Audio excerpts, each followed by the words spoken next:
Hello everyone, it is good to be back. It's been a week too long away from the YouTube. Yeah, so pretty much a week ago, I asked you guys on my Instagram with this post right here for a bunch of questions. I was gonna be doing a Q&A and I would go through them, answer them all.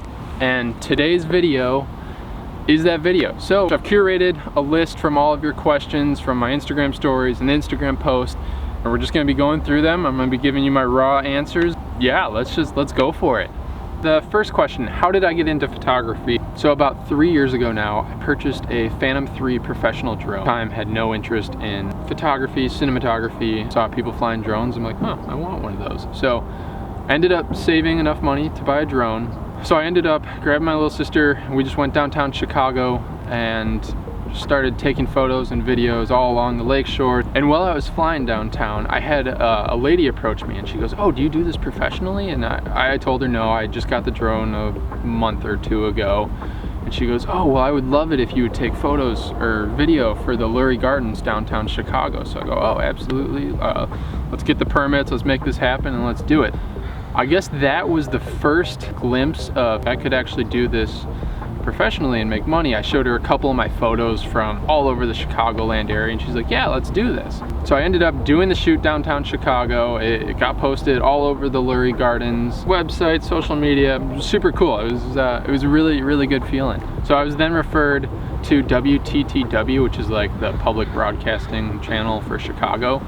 And I ended up doing a bunch of work for the news station down there, and that's sort of how I got my roots in photography. And then once I started getting more and more into it, I see stuff on Instagram that inspired me. I'm like, huh, I wonder if I could do this with my drone. At the time, I was living in Michigan, going to engineering school out there.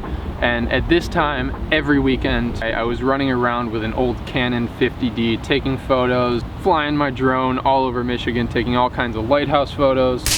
All that Michigan has.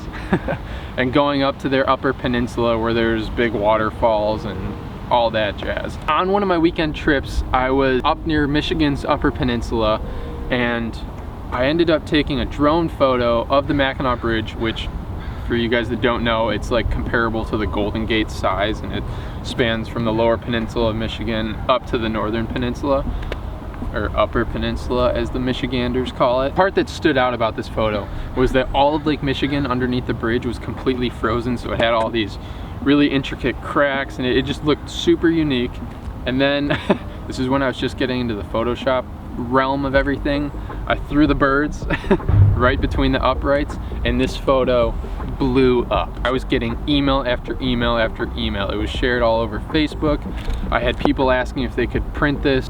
Me being my entrepreneur self, oh, absolutely, you can print this. So I ended up selling all kinds of prints with that photo. I ended up buying the camera that I'm shooting this on right now. It's the Canon 1DX Mark II.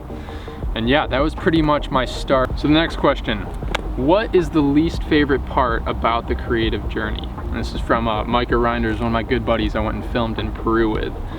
So I would definitely say the lack of structure involved with this. It initially and still is one of the reasons why I'm so attracted to just this whole creative process, cinematography, photography, all of it. But I've definitely been a fan of structure my whole life. I do like having wake up, eat, work out, go to work, get home, do XYZ, you have your structure, right? But at a certain point, that becomes too much, and too much repetition just freaking kills me. But I'm also finding out that there is not a lot of consistency involved with it. I mean, one week you can be shooting a real estate video for a national real estate company, but on the flip side of that, you may go 2 months and not get a gig, not be getting paid. The full-time engineering job does help with that. Yeah, I would definitely say the lack of structure involved. But at the same time, I still love it a lot. So I'm not stopping anytime soon.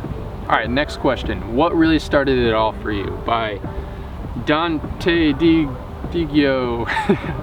Again, I am so sorry. Like I was saying, buying the drone was the start of all this, but ultimately the thing that got me really hooked was just this creative process as a whole. Being able to meet people that are also passionate about this, learn from other people, get to work with amazing companies. Hello?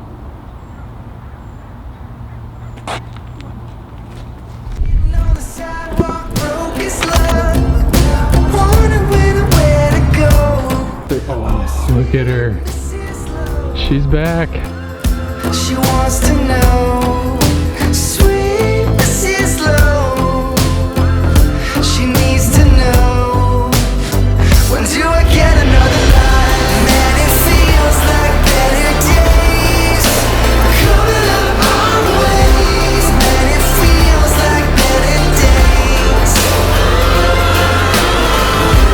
Come on, sunshine, kiss my face, wash the tears away. Coming up our ways. Man, it feels like better days. Little mama. All right, and we're back. Just like I was saying, that is one prime example of an incredible company I love working with. The guys over at Atomic are absolutely amazing. If you're ever in the Seattle area, definitely hit them up. Atomic Helicopters, best freaking helicopter flights in Seattle. They'll take you out to the mountain. It's incredible. Just trust me, if you're out here, hit up Atomic. All right, jumping right back into the next question. Edit tutorial by Desiree. Sorry, I just did that last week. I will link the video right here. Go check it out. It's a video breaking down how I put two photos together. It was one of the lightning shots from Arizona and one of the me walking across Devil's Bridge in Arizona. Do you decide the final look of your photos before editing? If yes, how? By Globe-Trotting Centaur. Interesting name. So I would probably say 70% of the time I know what I want my final edit to look like, and I just have to use the skills I've gained over these couple of years to get that final look. Then the other 30% of that, I would say, is when I'm in the creative block. What I envision isn't really showing itself in the final edit. What I'll essentially do is just start ripping sliders around, go into my HSL sliders, pull the hues, saturations, luminance, and find something that sort of catches my eye. And then once I get that, it's sort of like a little inspirational spark, and then I dial everything back. I use the skills I've gained, and ultimately I'm able to put together a fairly unique and pretty cool photo. What was your time for the half marathon? By Niragama Sharma. I'm sorry. Anyone that does know me knows I freaking hate running, and I probably haven't ran since I played high school soccer. So never tried running a half marathon, never will try it.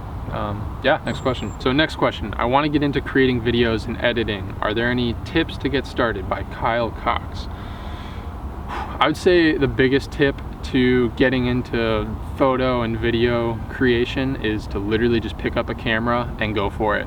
Just hit record whatever, give it your best shot, throw it into an editing software, create something, finish it, and ultimately post it. I believe that posting your work is essential for growth. If you sit on something and you just keep tweaking it, but never actually post it, you don't really see where you've come from. For example, I posted a vlog about a year ago, and looking back at it now, it's like, oh, my frame rates were off, I was underexposed here. So it's sort of cool to look back at old work that you thought was good and realize all these things that you could improve on for future videos. I would say the best way to get into something is just jumping right into it, create something, finish it, leave it somewhere you can post it on YouTube, throw it on Instagram. But ultimately, you got to be able to see where you're starting from, and you got to learn something from each edit, get better until you sort of figure it out. That's sort of what these weekly videos has been for me. Like, crap, a month ago, I never would be sitting in a random park just recording myself, literally talking to a camera as all these people walk by and think I'm a little crazy. What are the top 3 things on your bucket list? By Crystalisms. Wow, I have a lot of things on my bucket list. Number 1 thing, I want to live internationally at some point in my life. I don't know if that's in the next couple of years, down the road a ways. Did a semester study abroad program in Germany, and I was there for a whole semester, and I absolutely loved it. Second thing on my bucket list is to go to the Faroe Islands in fall. I have been obsessed with that place for the longest time. I just gotta book the tickets and get out there. It looks absolutely insane. And then number 3, I want to be skydiving certified. I think that's going to be one thing on my 2020 to-do list, so be looking out for that. How do you like the Phantom 4 Professional? Absolutely freaking love it. amazing drone. The only downside to it is the size of it. Right now, the only reason why I'm holding out not getting a Mavic 2 Pro is because of the 4K 60 frames a second that the Phantom 4 Pro can do. Exporting it to HD, I'm able to pick my shot with the 4K while still having slow-mo. So like for weddings, I shot a wedding 2 weeks ago and I'm finishing up that edit right now. And it's super nice being able to slow things down and make things look super cinematic. So maybe if DJI comes out with new Mavic that's capable of 4K 60, please. Why are we here and what is the purpose of life? By one of my engineering buddies, Cam Richmond. But if you guys don't know already, I am a Christian. Sort of believe that we're here to bless people with the love of Christ and see as much of the world as we're able to see. The big man made this place as sweet as it is for us to go check it out. So yeah, that's sort of my goal in life. So, all right, next question. So what would be your advice on how to stand out as a photographer on Instagram and just grow in general? Content is king. If you want to grow, create the best content you can, as much as you can of it. Post consistently, same time every day. Do all your tags, Let's grab dinner. It's dinner time. Thanks for watching the Q&A, guys. And I'll see you next Thursday at 6. Give it another try.